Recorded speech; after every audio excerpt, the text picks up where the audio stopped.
que hoje a gente tem um tema super interessante aí. Bom dia, Carol. Bom Tudo dia, bom? Mônica. Tudo bem com você? Muito bom receber você aqui. Fico muito contente que você tenha Obrigada. aceitado o convite, porque esse Obrigada. tema que você está trazendo, ele é maravilhoso e ele tem muita coisa para a gente conversar. E aí, para quem não sabe, a Carol também vai estar no simpósio com a gente, vai participar de uma mesa redonda falando desse tema que ela vai trazer hoje, né? Que ela vai ampliar um pouco mais lá no simpósio. E agradeço, né, a sua presença e a presença dos que estão acompanhando a gente aqui na live também, né? Nós hoje vamos falar sobre família de todas as cores, as heranças e os traumas que ficam dessa nossa Sim, história, né? sim. Então, vamos lá. Eu queria que primeiro que você se apresentasse, falasse um pouquinho de você, né? Tá? Para as pessoas É, conhecerem também. eu sou a Maria Carolina, sou terapeuta, sou graduada em História. Minha graduação não foi psicologia. E eu acho legal trazer sobre a minha graduação, porque ela tem sido muito importante nesse trabalho que eu estou desenvolvendo. E para falar também o quanto a psicogenealogia conversa com outras áreas, com outras disciplinas. Sou terapeuta das práticas integrativas, estou me formando em psicanálise, atendo já há quase 10 anos. Hoje faço atendimento online, individual e presencial. Aqui em Belo Horizonte eu faço um trabalho multidisciplinar numa clínica de nutrição, que é a clínica Ana Paula Fidelis. A gente foca em saúde da mulher. Conduzo grupos de mulheres também, presenciais.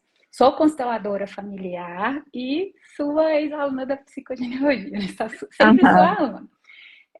Eu cheguei na psicogenealogia por causa do trabalho com constelação. Eu me interessei muito pelo transgeracional e a constelação é uma técnica que eu gosto muito, mas ela fica muito no simbólico, né? Você forma o campo ali e algo acontece que acessa esse transgeracional. E eu sentia falta de algo concreto, que o cliente pudesse ver que aquilo está na história dele. E através das ferramentas da psicogenealogia, como a da árvore genealógica, o projeto Sentido, a gente consegue trazer esse transgeracional para o concreto. Foi isso que me fez apaixonar pela psicogenealogia e querer aprofundar o estudo, né, de desenvolver mais nela. aham, aham.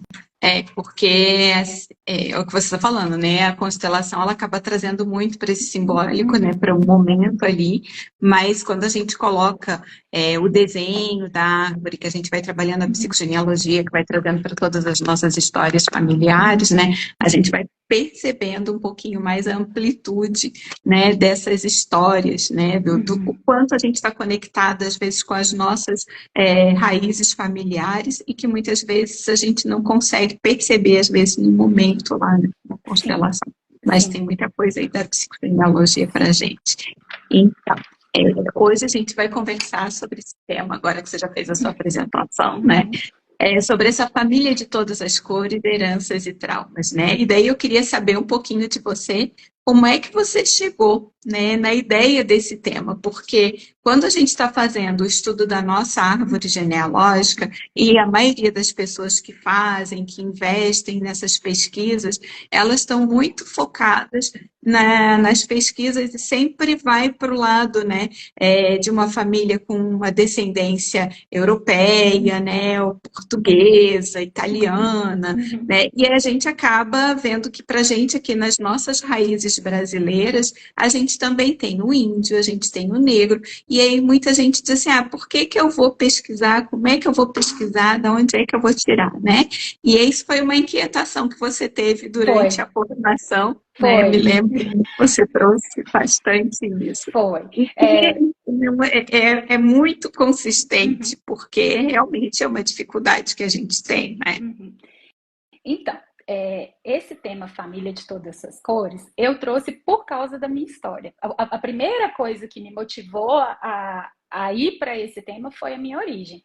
Eu venho de uma família de todas as cores, que é uma família muito miscigenada. Uhum. Na minha família tem pessoas loiras dos olhos claros e pessoas negras retintas. E todo mundo ali no mesmo espaço. E quando eu fui para o trabalho com a árvore, eu queria saber mais disso, eu queria entender mais disso. E tinha essa lacuna, né? E até mesmo durante as aulas, muitas vezes. O interesse nessa descendência europeia, até porque o acesso às informações acaba sendo mais fácil, mas eu queria muito saber mais dessa minha origem, dessa história da minha família que era obscura ali para mim, que era um tabu. Eu não tinha eu não tinha informação sobre isso. E eu sei que a realidade da minha família não é minha só, né? A gente é um dos países mais miscigenados do mundo. Então, esse modelo de família que eu venho é um modelo que é comum no Brasil. Então, algumas famílias têm essa descendência europeia, outras, a família é formada por essas três configurações, que é o indígena, o negro e o europeu. Algumas são formadas pelo negro, pelo indígena, né? E aí vai essa miscigenação. Isso ainda não tinha sido visto. E cada vez que eu trazia essa inquietação, esse desafio, eu falo, Mônica, eu quero estudar, eu quero me aprofundar, você sempre apoiou. Eu acho que isso foi dando força para eu ir buscando cada vez mais. Sim. E aí, ano passado, eu tive a oportunidade de ir no simpósio na França, porque a psicogenealogia ela é nova, né? Foi você que trouxe ela para o Brasil há pouco tempo.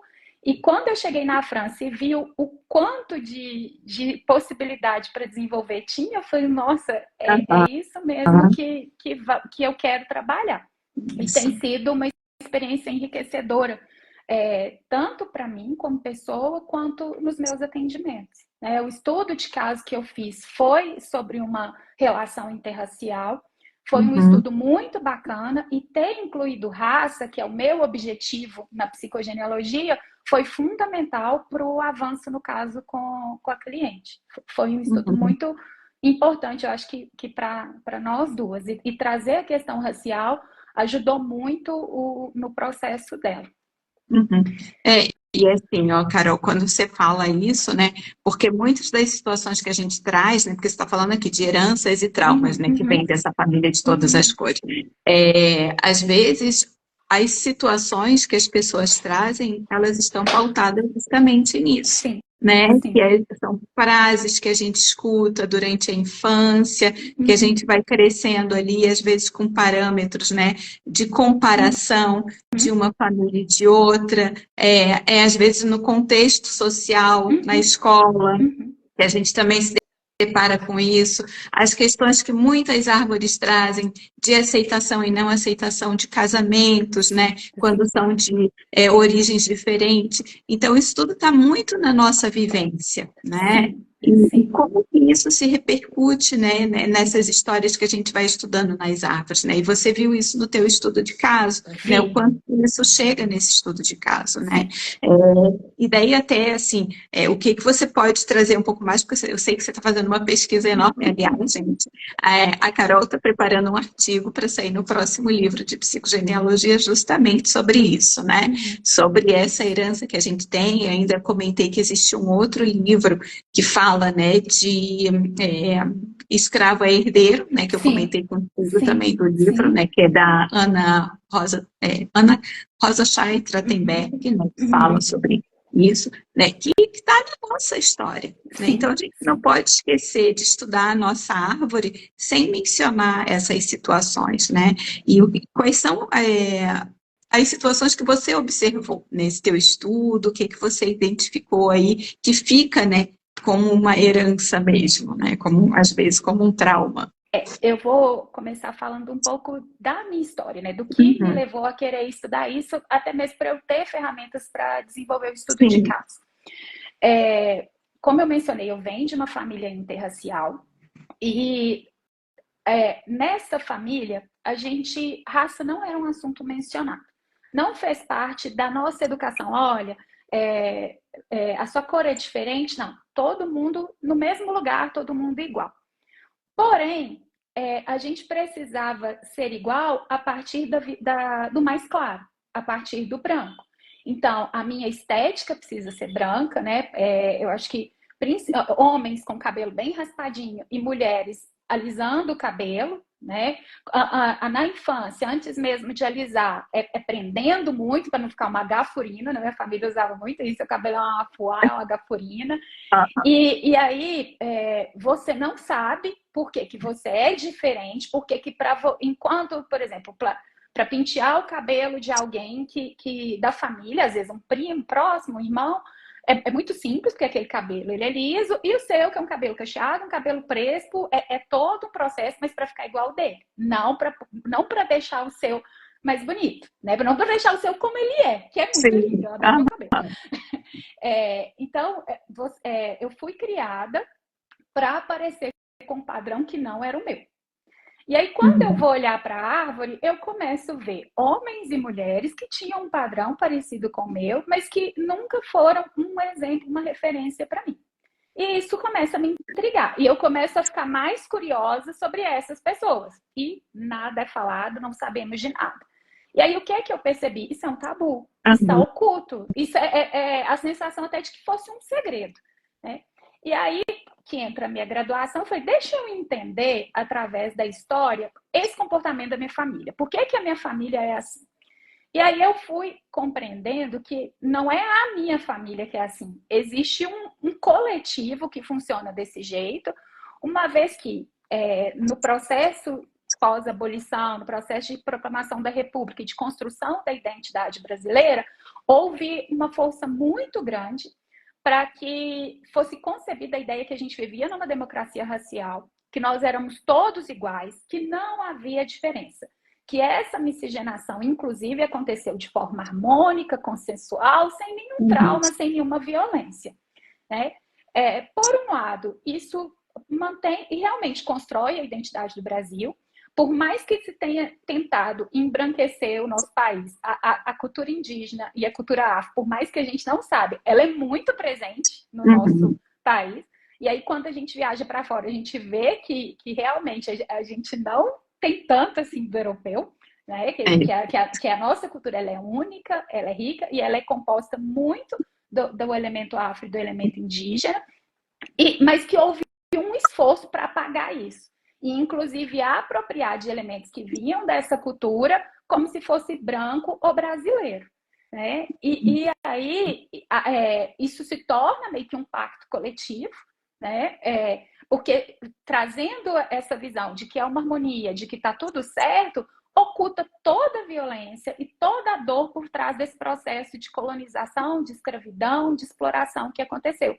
Então, o trauma, ele fica apagado, ele não aconteceu. A gente é igual, nós vivemos em harmonia, tá tudo certo, não tem problema nenhum. Só que a gente sabe... É interessante isso que você está dizendo, né? Porque, na verdade, assim, o trauma, ele fica camuflado. Fica. Né? Porque, assim, você vai se sentir o diferente na história, como se você tivesse a culpa na situação. Exatamente. E não é a situação que está sendo imposta, mas é você que não está se sentindo bem, né? E aí vem forte o sentimento de não pertencimento, porque eu sou diferente. Vem forte o sentimento de inadequação. Vem uma culpa, vem uma raiva, porque você fica irritado, porque nada que é apresentado, muito pouco do que é apresentado para você, se parece com você. É o que você não se reconhece naqueles espaços, naqueles lugares. Então, isso vai gerando um conflito que é muito doloroso, mas ao mesmo tempo ele não é falado. Por quê? Acreditamos que vivemos em igualdade e em harmonia. E na psicogenealogia a gente aprende que o que acontece numa geração que é traumático não fica na geração. Então, eu proponho que a gente considere a escravidão um trauma geracional. É um trauma que não foi, que não aconteceu só no período da escravidão, que foi um trauma que perdurou durante séculos e que até hoje os descendentes vivem as dores desse trauma. E considerando a democracia racial como um mito, né, porque o mito ele oculta o trauma, ele camufla o trauma, né? Tem outros autores que já trazem, que já questionam desde a década de 60 do século passado a democracia racial como mito, apontam elementos dela como mito, e eu pauto a minha pesquisa, né, o elemento que eu trago para a psicogenealogia para desenvolver raça é o trabalho da Lélia Gonzalez, que ela ela cria o conceito de neurose cultural brasileira, que é a ocultação dessa dor, desse trauma que é o racismo. Deixa eu só ver, tem acho que uma pergunta aqui. Eu fiquei de castigo na escola porque perguntei porque não tem nada sobre os grandes negros da história. Só colocam escravidão, né? Olha só, né? É uma ótima observação, Marleide. Né? Bem isso que acontece mesmo. A gente não menciona, só fala na história de uma forma geral, né? E não aponta ninguém. Uhum. E nós crescemos com isso, né? Não podia falar, não podia apontar o que tinha de positivo, não podia reconhecer as grandes personalidades. Crescemos sendo educados e dependendo da idade aqui. Eu passei por uma situação dessa quando eu era do ensino fundamental. Eu tinha uma professora que a história que ela ensinava era você decorando respostas. E eu ia questionar, eu falava, mas não dá para responder diferente, não é isso? Não dá. E sempre negado, né? É como se a gente não pudesse acessar essa história. E hoje eu entendo que o objetivo era esconder esse trauma, era não falar sobre, que é o que, de certa forma, as famílias reproduzem. Isso, exatamente. E foi muito interessante, Mônica, como que eu cheguei nesse termo. Eu vinha fazendo estudo de casos, a gente vinha avançando, vinha desenvolvendo, mas eu sentia que faltava algum elemento, alguma coisa para nomear o que acontecia na história dessa minha cliente e até mesmo na minha. Eu já conhecia o trabalho da Lélia Gonzalez, né? Ela na década de 80, ela escreveu muito sobre a questão do negro, sobre essa ocultação, sobre a participação do negro na história, a história brasileira. Pode falar. E eu lembro que eu falei, talvez na Lélia Gonzalez eu encontre o que eu estou buscando. E aí eu comprei o livro dela, né, o livro que já foi produzido pós-morte, que duas autoras reuniram os artigos dela e fizeram um livro que foi lançado em 2021. E eu lembro que eu fui lendo no avião para a apresentação do estudo de caso, e aí eu encontrei o conceito de neurose cultural brasileira. E eu lembro que eu te falei, Mônica, dá para usar esse conceito? Ela falou, dá para usar. E foi aí que a pesquisa foi avançando e eu consegui avançar ainda mais no estudo de caso dessa cliente, que eu vou falar mais dele no simpósio, né, que é uma história muito bacana, né, que é geracional e que ela pôde, com esse trabalho, ressignificar esse trauma, essa dor e entrar numa relação interracial de um lugar muito diferente que as ancestrais dela entraram. Então foi um trabalho bem bacana. E eu tenho feito mais estudos de caso, continuo na pesquisa e eu vejo as repetições de coisas, né, que eu vivi, que trouxe... eu não vi o nome dela, que ela trouxe o comentário de ter sido castigada por perguntar pelos grandes escravos, né, pelas grandes pessoas, pelas grandes figuras negras, que hoje a gente sabe que são muitas, né? Hoje a gente sabe que não foi tão pacífico assim, que não foi tão harmônico assim, que teve muita resistência, que teve toda uma construção, inclusive feminina, né? As mulheres, elas foram fundamentais na resistência e na preservação dessa cultura afro, na transmissão dela, porque elas não transmitiam só entre elas. Essas mulheres educavam os filhos das pessoas brancas. Então, o vocabulário, a forma de curar uma doença, tudo isso foi transmitido das mulheres negras para as crianças brancas que elas criaram, inclusive como amas de leite, né? Elas eram amas de leite. Então, assim, essa transmissão, ela vem do período colonial, mas quando chega a proclamação da República, há um desejo de apagar e embranquecer o país. Então, isso, como a Lélia Gonzalez fala, gera a neurose cultural brasileira. Que a gente fala tudo isso, né? Mas isso ainda está, né? Isso são questões que ainda estão presentes, né? E a gente sabe que se a gente olha para as histórias, né, que a gente trabalha nas árvores, nas nossas histórias também, o quanto que isso ficou camuflado realmente, né? No nosso dia a dia e em alguns ambientes isso ainda continua assim, né? A gente ainda percebe isso. Tem uma observação aqui, ó, era tão estrutural que lembro que tinha dificuldade de pintar minha pele, porque não tinha lápis de cor disponível para o meu tom de pele, né? Então, o quanto que é. Inclusive, assim, isso é muito recente, a gente ter maquiagem específica para um tom de pele negro, né? Que antes também não tinha, para você ver como a gente adotava todo um padrão que era totalmente diferente do nosso biotipo, né? E olha quanta coisa a gente tem ainda para fazer, o caminho que a gente tem para fazer, e todas essas descobertas que a gente está falando aqui, né?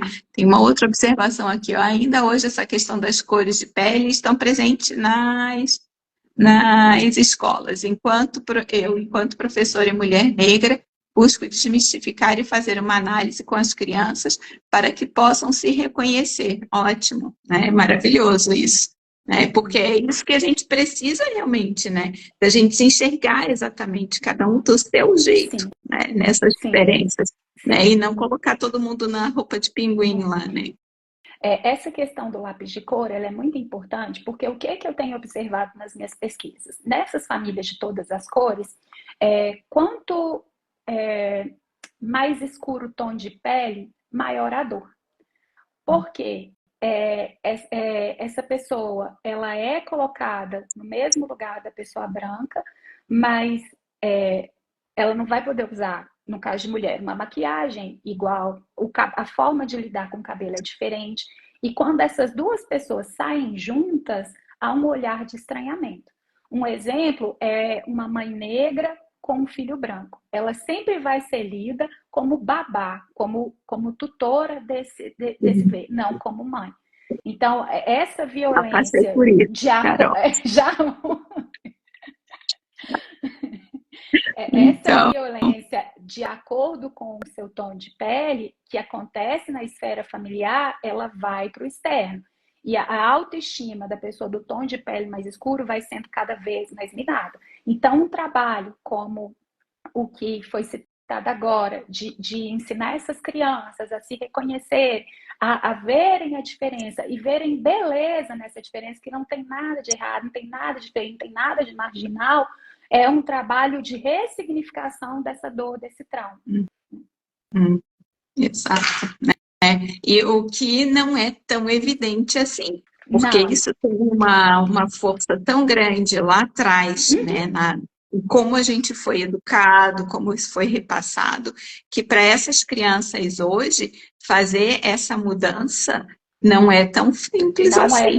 Porque está muito impregnado ainda nessa história familiar. Por isso que eu trouxe para você no início a situação de que às vezes a gente está se deparando nos estudos das árvores, as diferenças que fazem realmente nas famílias, né? Aquele é filho da filha com fulano de tal que é de uma outra origem, então como que a gente vai aceitar aquele?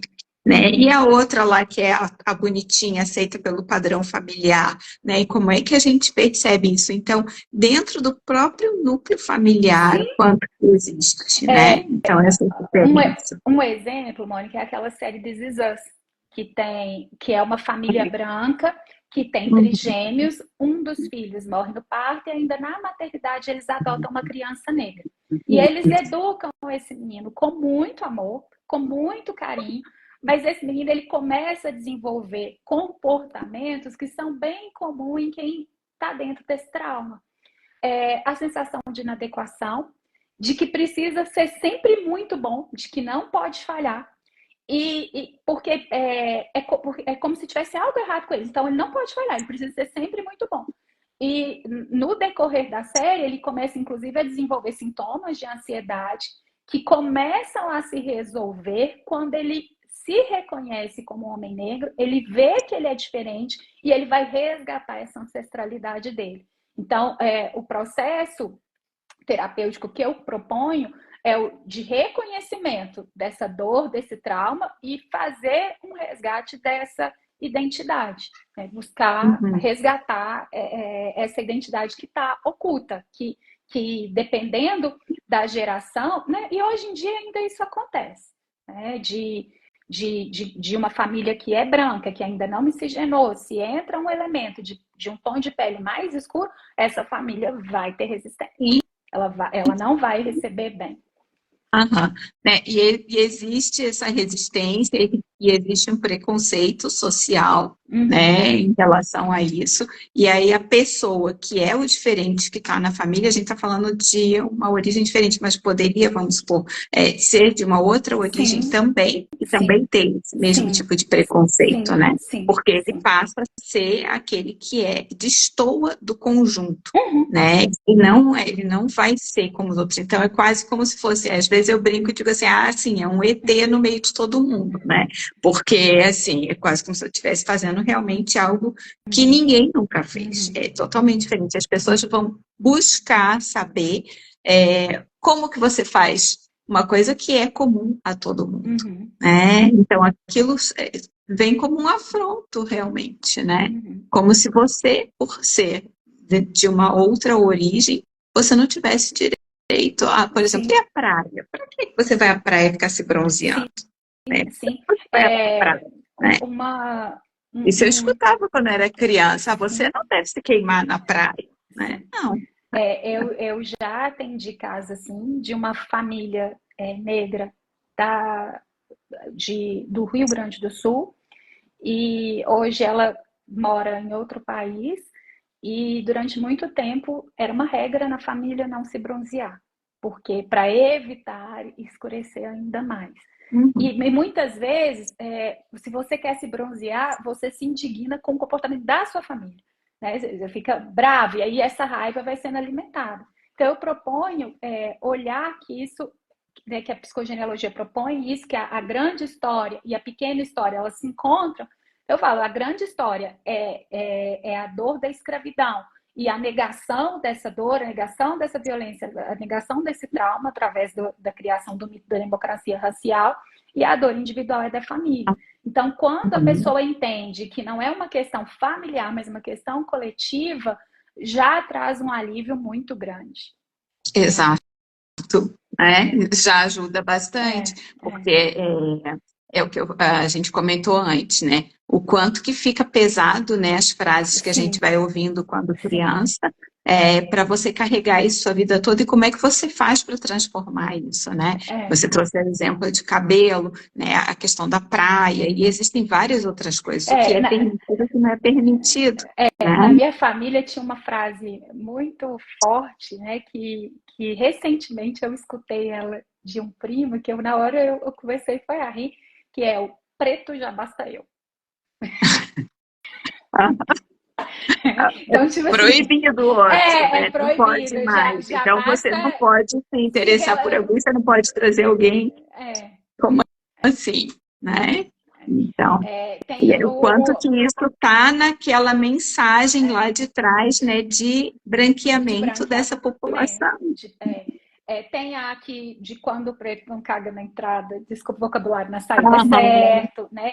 De que se para você estar exatamente. tá arrumada, você precisa estar com seu cabelo liso, que você não, né, que uma mulher cacheada ou crespa, ela não está arrumada ou com o cabelo trançado, né? Um homem, se não tiver com o cabelo bem cortadinho, bem curtinho também, né? Se ele tiver com as tranças, com dread, com black, também não está adequado. Então, é importante olhar para a dor que isso causa nas gerações atuais e como isso é um passado muito próximo da gente, né? É uma dor coletiva que trabalhar ela na psicogenealogia tem sido maravilhoso. Uhum. Que bom, né, que a gente está conseguindo resgatar isso com a psicogenealogia, né? Uhum. E que eu disse para você, assim, é um tema que da origem, de onde saiu a psicogenealogia, não se aborda nada disso. Então, são Sim. coisas que nós precisamos trazer para a Uhum. psicogenealogia, né? Porque nós temos isso na nossa história. Uhum. Então, é algo novo que está surgindo aqui e que vai contribuir certamente com eles lá também, porque eles também têm essas questões, o que a gente estava Sim. comentando ontem a Sim. respeito das Sim. colônias, né? Uhum. Que também faz essa Sim. diferença, né? Tá? Sim. E aí, sempre tem a inquietação de como trabalhar isso na psicogenealogia pela questão documental ser muito difícil, Uhum. né? E o que eu entendi, né, e o que eu fiz comigo, que eu tenho feito nos estudos de caso. Eu acho que o trabalho de crenças ele é excelente, de identificar essas crenças que denunciam esse racismo, que denunciam a tentativa de branqueamento. A questão de contextualizar, de fazer pesquisas, por exemplo, o meu bisavô, eu descobri que ele saiu criança do interior do Rio, nesse processo, nesse período pós-abolição, bem recente ali. E aí eu fui buscar o que estava acontecendo naquela região. Ele saiu de lá e foi para Minas Gerais.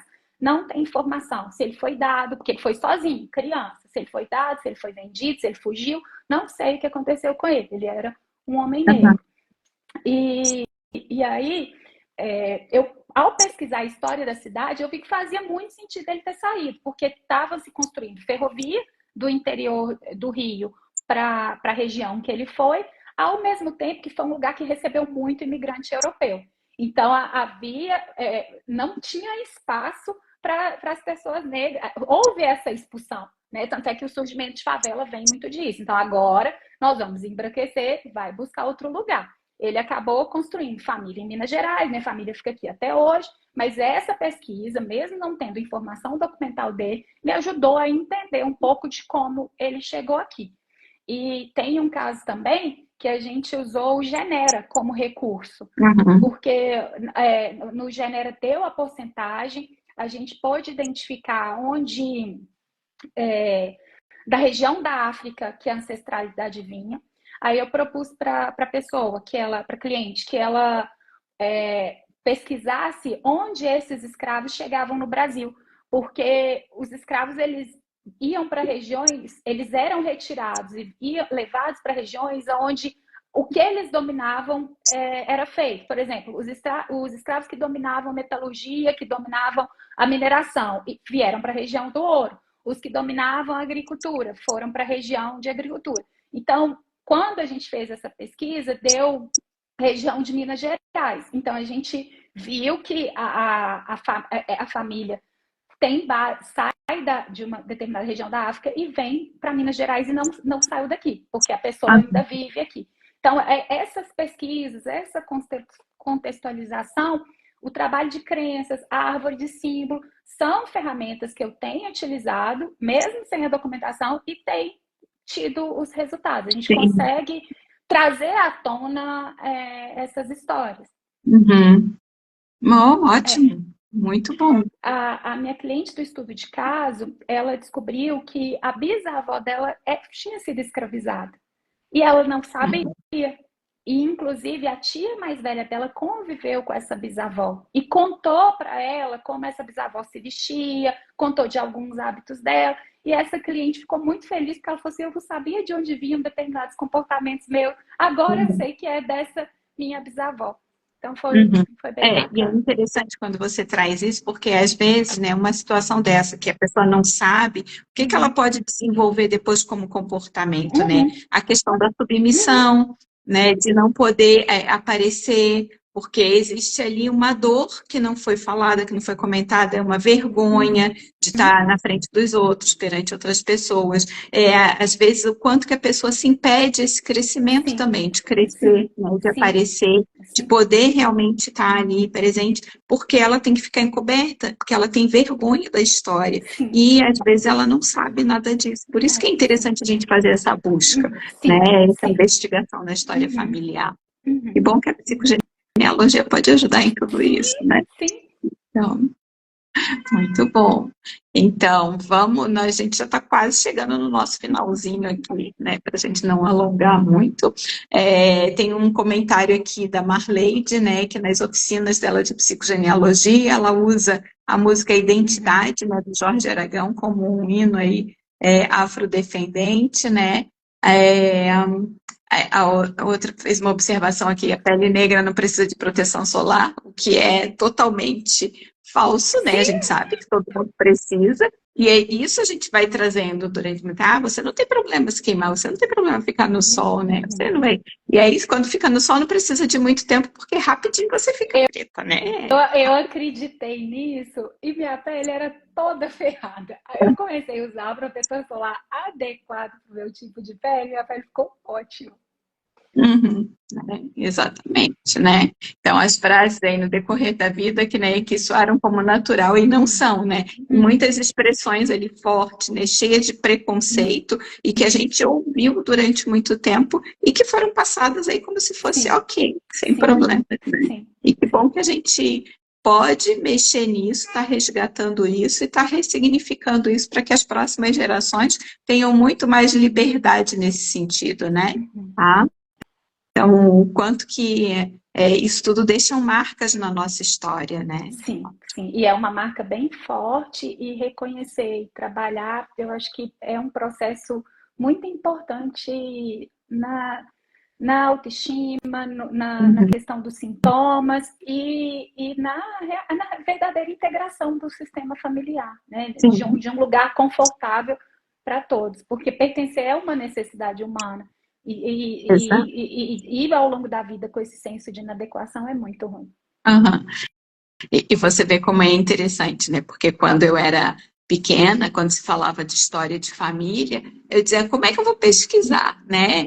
Porque eu vou parar lá na África, vou descobrir como. Eu vou chegar no outro lado, são índios. De onde que eu vou sair com essa pesquisa, né? E olha o que eu estou fazendo hoje, né? Não só a minha, mas muitas outras árvores, né? Fazendo muitas pesquisas, né? E que a gente vai atrás dessas histórias familiares para poder ressignificar muita coisa mesmo, né? Sim. Aí tem um outro comentário aqui, né? Que eu nasci com uma marca de nascença preta.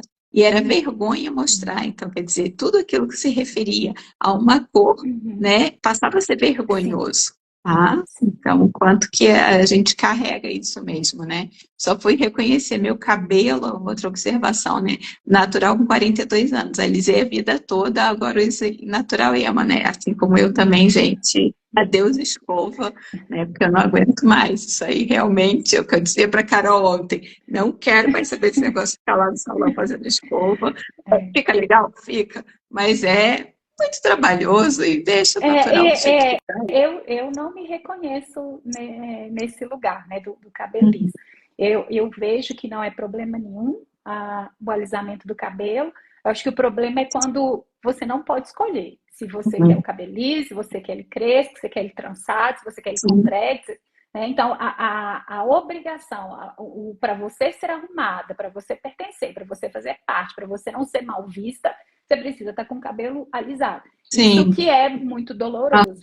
Isso é uma dor. Né? O que você está trazendo, né? É o que eu falo de entrar na roupa do pinguim lá, assim, tá todo mundo igualzinho, né? Eu falo isso porque na época que eu dava aula de psicologia organizacional, tinha um vídeo que eu mostrava que era um pavão na terra do pinguim, ou seja, o diferente lá na terra do pinguim. Como é que você se encaixa ali, né? E é essa história, a gente com esse cabelão mesmo, eu me lembro que minha mãe vivia prendendo meu cabelo, amarrando, fazendo aqueles bob gigante aqui, para poder ficar com o cabelo igual ao de todo mundo. Quanto que isso era necessário. Era. E até de um lugar, eu vejo isso muito como uma proteção, inclusive, sabe? Não quero que você passe as violências que alguém com esse cabelo possa passar. Então, acho que é muito importante entender também esse comportamento da família, porque a gente tende a direcionar a raiva para a nossa família, né? A culpa para a nossa família não é. É algo coletivo e muito forte, que está profundamente intrínseco na história do nosso país. Exato. Ok, então, gente, esse tema, ele é muito empolgante, né? Quando a Carol trouxe isso, eu disse, posso falar sobre isso? Claro, né? E a gente precisa desse tipo de pesquisa para psicogenealogia, né? Para a nossa história, para as árvores que a gente vai trabalhando, a gente precisa muito. Então, aqui a gente vai ter a oportunidade de ter a visão da Carol também no estudo de caso, no que ela está continuando a pesquisar aí, no simpósio também, que ela vai fazer parte da mesa redonda, e eu tenho certeza que em outros momentos a Carol vai poder trazer ainda mais informação a respeito desse assunto também, que a gente vai ter oportunidade de comentar muito mais, porque a gente tem condições de fazer um grande estudo a respeito disso, né? Desse e de outros temas que ainda não são explorados, né, na própria psicogenealogia, que a gente ainda não conseguiu trazer, tá? É um tema novo, né, e que tem muita coisa para a gente descobrir ainda, né, investir, né, tá? Então, eu quero te agradecer, né, pela disponibilidade, pela participação aqui nessa série de lives aí que a gente está fazendo, né? E te agradeço também por ter aceitado o convite para participar do simpósio, né, para fazer a tua fala lá na mesa redonda, tá? E convido a todos os participantes de hoje aqui, né, os presentes aqui na live, que estejam conosco na semana que vem também. A gente vai ter outra live aqui na quarta-feira, às 12h30, com a Marie Noelle, que também vai estar presente no simpósio, né? Vamos falar um pouquinho mais aí desses temas relacionados aí às questões da afetividade, né, que são é o tema central do simpósio, tá? E quem quiser mais informação, pode entrar em contato pelo direct ali da Psicogenealogia Brasil. E quem quiser falar com a Carol, deixa teu endereço, teu recadinho aí para o pessoal que quiser falar sobre esse tema, pesquisar mais, pode deixar o teu arroba ou o teu contato. Primeiro eu queria te agradecer, né? Eu tive vontade de fazer a formação com você em 2018 e eu só pude fazer em 2022. E eu penso que foi muito legal ter feito nesse momento, porque aí eu estava pronta para desenvolver esse tema. Desde a primeira vez que eu trouxe essas questões, você sempre foi muito aberta, né? Sempre apoiou muito. E eu acho que eu já te falei isso várias vezes. Eu quero continuar pesquisando, continuar desenvolvendo com o seu apoio, porque para mim ele é muito importante, né? Você é referência no assunto. Eu fiquei encantada de ver o quanto lá fora as pessoas te admiram, né, o quanto você é reconhecido, e eu torço muito para que a psicogenealogia cresça muito, porque é uma técnica maravilhosa e os resultados são assim, transformadores. Né? E eu estou muito feliz mesmo por estar participando de tudo e muito agradecida a você e ao seu apoio. Muito obrigada, eu fico muito contente. Muito legal. E eu adorei, gente, ver a Carol lá na França, naquele público que a gente estava no anfiteatro, lá tinha mais de 300 pessoas. E estava a Carol e mais uma outra aluna minha, né? As duas brasileiras representando os meus alunos. Foi muito legal, foi emocionante. E o meu Instagram é Carol Almeida Terapia, né? Então, quem quiser conversar, quem quiser falar mais sobre, eu estou aberta, porque eu tenho muita coisa para falar, né? Quanto mais eu falo, mais eu pesquiso, e e tem espaço para desenvolver muita coisa ainda. Né? Sim. Joia, muito, muito obrigada. E eu agradeço mais uma vez a todos que estiveram conosco aí na live, tá bom? Beijão para você. Beijo. Né? Um ótimo dia e boa continuação aí nas pesquisas. Obrigada. Esperamos aí no simpósio mais novidades. Obrigada. Tá? Beijo. Beijo. Tchau.